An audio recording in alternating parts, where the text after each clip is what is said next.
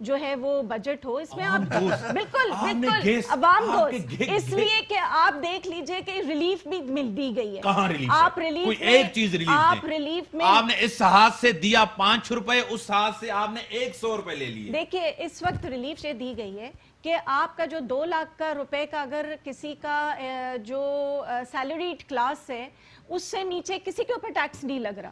کس کے اوپر لگ رہا ہے؟ دیکھیں پہلے جو ٹیکس لگ رہا ہے وہ ان لوگوں کے اوپر لگ رہا ہے جن کی 4 لاکھ سے اوپر کی آمدنی ہے. آپ نے آئی ایم ایف کو برا بھلا کہا تھا، آپ نے کہا کہ یہ گورنمنٹ آئی ایم ایف کا بجٹ بناتی ہیں. آپ بھی وہی بجٹ دیا کیونکہ آپ کو بھی بیل آؤٹ پیکیج چاہیے. دیکھیں آپ نے بھی اس کی بات کی تھی، ہم نے ساتھ ساتھ یہ بھی بتایا ہے کہ آپ کے جن کے اوپر ٹیکسز جو لگے ہیں وہ چیزیں ہیں جو ایک امیر آدمی استعمال کرتا ہے.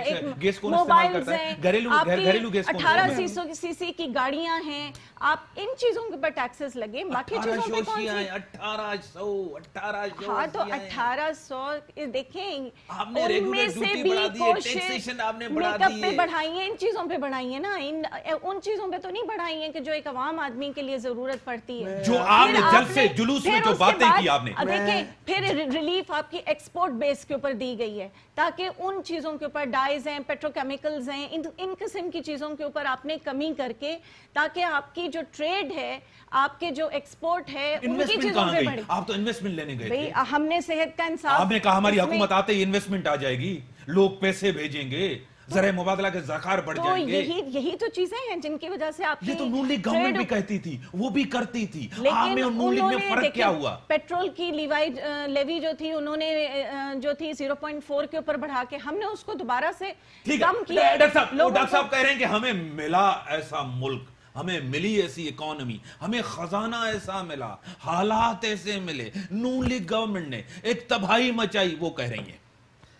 دیکھیے میری بہن بڑی کوشش کر رہی ہے ماشاءاللہ ڈیفینڈ کرنے کے لیے، میں اپریشیٹ کرتا ہوں. میں انہیں نروس پینک نہیں کرنا چاہتا. یہ ایک اپنا جو پارٹی کا پوائنٹ آف ویو ڈیفینڈ انہوں نے کرنا وہ کریں.